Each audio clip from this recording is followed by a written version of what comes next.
The question is, why doesn't it ever work?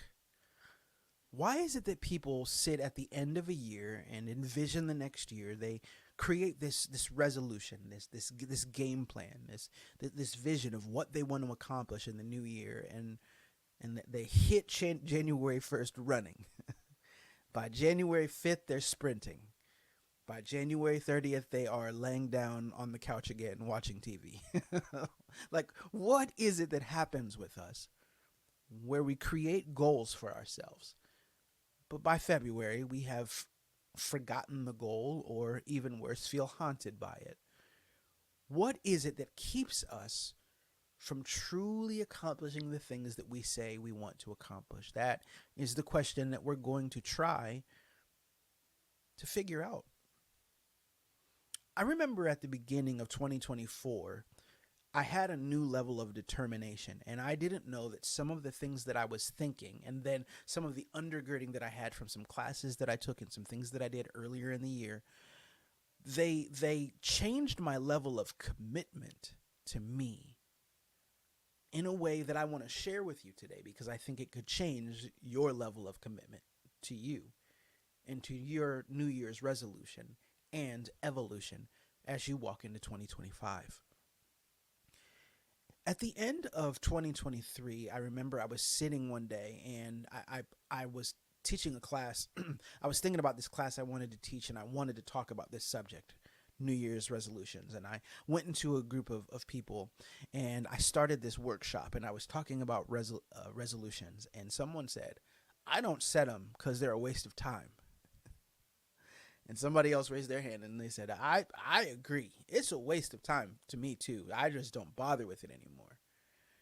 And I remember that it got me pondering for myself. Did I think that resolutions were a waste of time? I mean, I know that scripture says, cast the vision, write the vision, make it plain. It tells me that when I write the vision and get an understanding of where I'm going, that it truly helps me, that clarity helps me in the process of making progress. But we know for a fact that the vast majority of people, hundreds of thousands of people, millions of people, are setting and creating their New Year's resolutions right now. And by January 21st, there's actually a day. Did you know this? There's actually a day. It's called Quitter's Day. And it's, I think, the third week in January. And by that day, everyone has walked away from those weight loss plans. They have walked away from, I'm going to write this new book. They have walked away from, I'm going to build this new business. They have given up. I want you to consider that part of the problem isn't creating New Year's resolutions. It isn't casting vision. The problem isn't considering that a fresh start could be a catalyst to change. No, actually, a fresh start and a catalyst to of a new year, it's a good thing. There really is something that feels different about walking into a new year. The problem is that usually all we think about is the results that we want. How much money do I want to see in my bank account by the end of the year? What do I want my marriage to look like? See, these are all worthwhile goals. What we're not thinking about is who it is that we truly want to become as we build the goals and the vision. I'm going to say that again because someone needs to hear it. What the majority of the world is missing, and for me and most of my life, what I was missing at the end of a year, walking into the new year, was the consideration of who it is I was hoping to become in the midst of the pursuit of the goals. That's worth the price of admission right there. If you lean into it and really, really take that in for yourself. Even if you've heard it somewhere before, take it in. Who are you trying to become? One thing I know to be true is that whatever the goals are that you set for yourself next year, I don't care if it's personal goals, professional goals, I don't care what it is, the resistance is coming. Resistance, the obstacles that stand in your way, the frustrations and irritations that are inevitably going to seem to stand between you and the goals you've set for yourself. The resistance, how the world and life seem to want for you to fail. when your circumstances seem to rise against the very things you've been hoping for and praying for and working for, when the resistance comes, you don't just need to know what you wanted. You need to know why you wanted it. And one of the things that has shaped my experience so much this year is my pursuit of what I've been calling total harmony. A lot of you guys know I'm a musician. I was a musician in school, and I majored in music. I was a lead singer of a band for years and years, singer, songwriter, all that. And so music plays a huge role in my life. One of the things I tell people, I'll tell you, I don't think I've ever said this on this podcast. Whenever you see me, the reason I wear headphones isn't just because of recording etiquette. I'm always listening to music in my ears as I speak. Music has this way of calming me and bringing me peace and giving me perspective. It slows me down a little bit so I can really listen, not only to the guests that I have on my podcast, but so that I can listen to God, so that I can hear what it is that is being said to me, so that when I speak, there is wisdom that pours out. There is perspective that pours out. And I realized that what I wanted to be is a man who has and brings harmony to the world. I realized that what I truly want to pursue in my life is being a person who loves himself and is capable of fully loving others. I realized that I wanted to be a person who I could look at every area of my life and see harmony. We know that there's something people call work-life balance, right? And they talk a lot about like learning how to find balance in your life. I don't like balance because it feels like standing on a round ball and like you're always like teeter-tottering trying to find this almost impossible balance, at least for me. And I always feel like my life is out of balance when I try to meet the balance expectations of others. I realize though that harmony is a different thing. Because you see, everything in your life is interconnected, whether you want it to be or not. Your personal life and your professional life, you can say that they're two separate things. They're not. They can't be. When your personal life is off, it affects you at the office, whether you want it to or not. When your professional life is off, it affects you at home, whether you wanted it to or not. If you become a better human personally, you'll become a better human professionally. When you stay dedicated to growing and evolving professionally, if you allow yourself, it will automatically help you personally. And the times when it doesn't is when our own mindsets and our own perspectives and our own perceptions decide that that's not something we can do. Well, I'm only good at growing professionally. Those are our own personal limitations that stop that. Because the common denominator between professional me and personal me is me. The common denominator between professional me and spiritual me is me. And there is this understanding that a person can have that when you say yes to evolving in every area of your life, not just picking an area, that your life can find harmony. And I'm not saying that every day that you're going to be able to hit every goal that you have for yourself in every area. God knows that I can't do that. I'm not trying to tell you that if you really sit down and ask yourself, who do I want to become in the new year? Who is God calling for me to become in the new year? I'm not saying you won't have problems. I'm saying that when you have problems, you'll have something different to undergird you than just goals. This year, one of the things I set out to do, I said, okay, well, what is harmony for me? Well, it's my finances, it's my spiritual life, it's my family life, it's my marriage, it's my relationship with my children, it's the job that I'm building, the business that I'm building. Like everything is included in my goals because I want harmony, and I can't be at harmony if I feel like a failure in all these different areas. That's just the truth. If I'm failing as a husband, if I'm failing as a daddy, if I'm failing as a businessman, if I'm failing God in my pursuit of God, in my relationship with God, if I am failing in every area of my life, I'm going to be depressed. Period. And so when I sat down, my goals were I want to become this person in these different areas.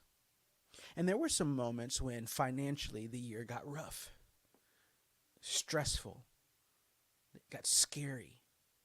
And what I kept reminding myself was who I said I would be, a person who would be accountable financially, a person who would stay committed financially, who wasn't just going to give up on whatever the goals and the dreams were. And we set a number. I wrote down a number on my whiteboard of what I wanted to see by the end of the year. And I didn't quite get there, but I got real darn close. Our family got real darn close. I'm not saying that to brag. I'm saying in the moments when things got topsy-turvy, where maybe in the past I would have just given up or given in, something inside of me, even in the midst of hard times, was saying, well, Maurice, how do you keep showing up? You said you wanted to stay present. You said you didn't want to just run away from problems. You said you wanted to stay committed to things. You said, I kept reminding me of what I said I would be, who I said I was forming and becoming. Because the truth is, who it is that you are forming is galvanized and forged and formed in the fire. If you say you want to become a person of integrity, if you say that you want to be a person of honor, if you say that you want to be a person of excellence, you become those things in the midst of the struggles and the trials and the frustrations and the failures. That is when you actually become great. That is when your greatness emerges from you. That is when your excellence comes forth out of you. It's when the resistance hits. And so this year, where there were moments where I had a goal and I was missing the goal and missing the mark, because I stayed focused on who I was becoming, when I came out of the dark season, I found myself leveled up. The dark times still came. The doubts and the questions and the frustrations and that me not sure, it still came. But let me tell you what else came. The new me. I want to encourage you to consider that the new you really can come this year. The version of you that is winning in every area of your life. Now, I can't tell you what winning looks like. You're going to have to sit down and realistically define what winning can be for you financially, relationally, spiritually. Like, you're going to have to sit down and write down for yourself, who is it I want to be in these areas? And it's not just defined by a number in your bank account. It's not just defined by, did you get the book done, yes or no? But how did you show up to life and to the world as you were accomplishing those things? I told myself that this was going to be the year that I was going to get into the gym and make an impact.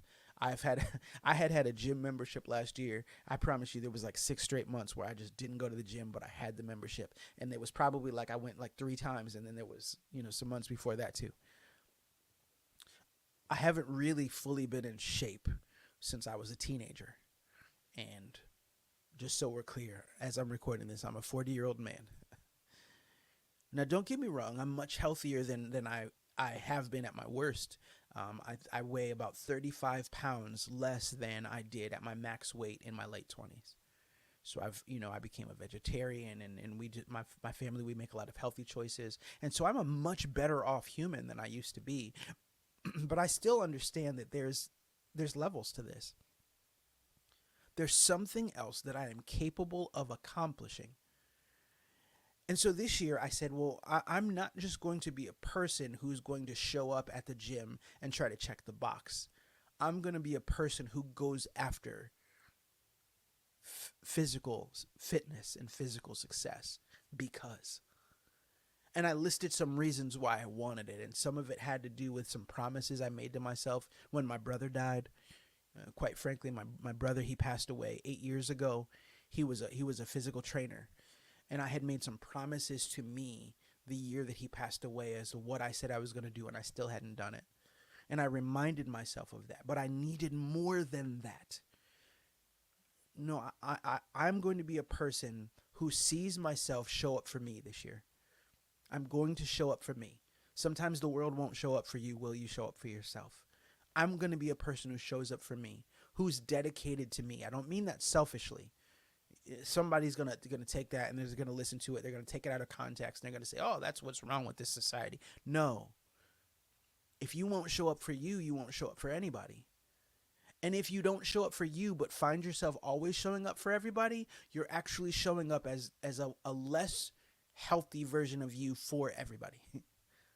If I don't take care of myself, mind, body, soul, then as I pour out to people, there's going to be little bits of unhealthiness that are going to creep in and seep in. If my mind's not right, if my body's not right, if my spirit's not right, but I'm always pouring into others, every once in a while there's a little bit of vinegar that comes out. There's a little bit of extra animosity. There's a little bit of anger. There's a little bit of frustration. There's a little bit of depression. There's something that is seeping out of me even as I'm teaching great things. That's the case for everyone. And so I want to encourage you this year to consider why it is that you want what you want and who it is that you want to believe you can become in the midst of the pursuit of the thing. It's interesting. I was standing in front of a mirror about 2 months ago. The lowest weight that I've been at in 20 years. And it was the first time I've seen muscles on my body since I was a teenager. Decades. And I was looking and I was, this is working. But I realized that the biggest difference wasn't like the exercises I was doing. It was how I promised myself I'd show up. See, the first time I went to the gym and I did the thing that I always do at the gym.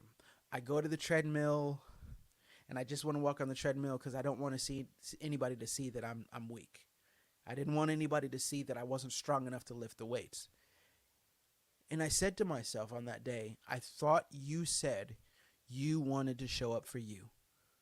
That who you were going to become is a person who shows up for self, shows up for family, and it's all out of the yes to showing up for God. See, God has given me a body to steward over, a temple to take care of. God has given me a family. God has given me the people who rely on me and depend on me in business. God has given me things that I'm supposed to take care of. And so I said, I will say yes to showing up. Well, Maurice, if all you'll do is go stand on this treadmill, are you really showing up? Or are you hiding on the treadmill? Here's the difference. I'm not making the treadmill into the devil. I'm saying that for me, I was hiding on the treadmill because I was afraid to look foolish on the machines, on the bench, holding the weights. And so I went on YouTube and I found myself a workout that I could do, and it was a chest and arms workout, and I had some headphones in, and this man walked me through the workout, and I was watching my YouTube video, sweating and grunting and looking foolish and barely lift the weights. And when I got to the end, I said, I don't know if I can do this again, but I'm gonna try. And I looked up and it was 4 months later, and I'd been going to the gym between 2 and 4 times a week, depending on the week. And I saw that it wasn't just muscles forming. It was confidence. I was walking around the house with no shirt on. Now hear me, because the story's not done. Some of you guys who listened to the first episode of this season, or maybe you're just seeing this video and it came out today, so you don't even know about the other videos that I put out. And so yesterday I went live, and one of the things that I shared was that my wife is pregnant. And so one of the things that you need to know is that when she first got pregnant, it meant that like my time commitments had to very, very quickly shift. The first trimester, she had very little energy. She was pretty much in bed for several months. And I mean, fortunately, you know, I run my company from home, but all of a sudden it was like, oh, like most of my time we're homeschoolers. And so it was me and my kids for the most part. And I couldn't really run the business, and I couldn't really do new things. I could just maintain the clients that I had. But I got to that gym. And here's an interesting thing that happened. As soon as Ash got healthier, as soon as she got healthier, and I didn't feel the pressure to have to get up at 4 o'clock in the morning and go to the gym and then take care of those dishes and then clean those and then make breakfast. And when I didn't feel that pressure, I fell off on my ability to go to the gym. And for the last month and a half, it's been real tough for me to get to the gym. And today, I woke up and I told myself, you have to show up for you today. You have to finish the year as him. You have to start next year as him. The guy who shows up for himself. That's who you said you'd be. I want to have harmony in my life. I want to show up financially and show up physically and show up relationally and show. I spent some time with my wife in the morning. I went to the gym. Then I got to work. My daughter's sitting over here beside me right now while I'm recording my podcast because I'm trying to be committed to doing everything I can to win in every area. It's who I said I wanted to be. And whatever goals I create, they're just things that I'm doing to undergird the development of me. So I said all that to say I want to challenge you. Do you have a New Year's resolution? Do me a favor. Leave it in the comments wherever you're watching or listening. Do you have a New Year's resolution? If you do, tell me what it is in the comments. And then, if you haven't defined why you want the resolution and who it is that you're becoming in the midst of the pursuit of the resolution, I want you to write that down. Share that with me too if you don't mind.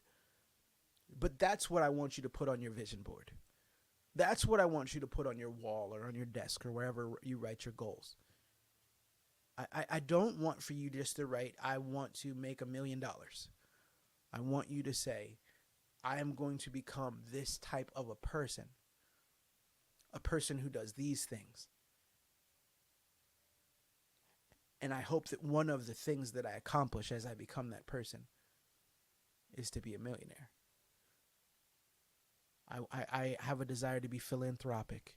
I want to be a person who takes care of others who don't have what it is that they need. I want to be a person who can give, and I have to give.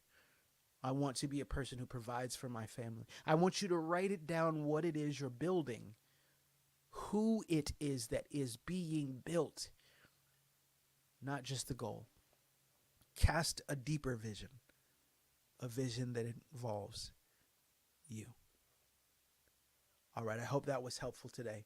I hope that you guys got something out of this conversation. And listen, I want to encourage you with this. Some of you guys have already heard this, but if you haven't, I have decided to do my first challenge. I had been wanting to do a challenge for a long time, and I hemmed and hawed, will I, won't I, but I am finally doing a challenge. It is called the Total Harmony Challenge. This is going to be 5 days. It's going to be free to sign up for those of you who want to sign up. But I want to encourage you, we're going to spend, by the way, in the third week of January, right after National Quit Day, right after most people have fallen off of their resolutions, we're going to sit down and we're going to have some real conversations about how do you get your life in better harmony? How do you get unstuck? If you're burned out, if you're beat up, if you're frustrated, how do you get back into proper alignment with yourself? 5 days as a catalyst for the vision that you really want.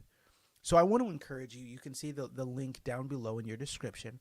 I want you to sign up today. Would you send it to a friend and have them sign up too? I want to get as many people as I can signed up for this thing as possible, because I believe that it's going to be 5 days where we're going to have some actual real change. There is also a VIP option if anybody wants that. So if you are part of just the standard challenge, I'm going to send you videos every day. I'm going to give you some resources that you're going to be able to use. You're going to be able to check in with me. But for those who are VIPs, I'm going to meet with you 2 times, one time during that 5-day period and then one time afterwards. And I'm going to sit down with this group and we're going to have some real coaching and conversation. And I'm going to push you. I'm going to push you out of your comfort zone and into your purpose zone. That is going to be the goal. So enough with that. I want to just give you guys this invitation. Make sure that you sign up for the Total Harmony Challenge. It's going to be the first one. It certainly won't be the last one. And I believe it's going to be just what so many people need. So make sure you sign up. I'm going to be back tomorrow. I'm just really committed to just jumping in front of this camera and recording, and jumping in front of this microphone and recording. So I want to encourage you. I want to encourage you to sit down, write down those resolutions. And then I look forward to being back here tomorrow for another episode of Hope Rising. God bless you guys, and I'll talk to you soon.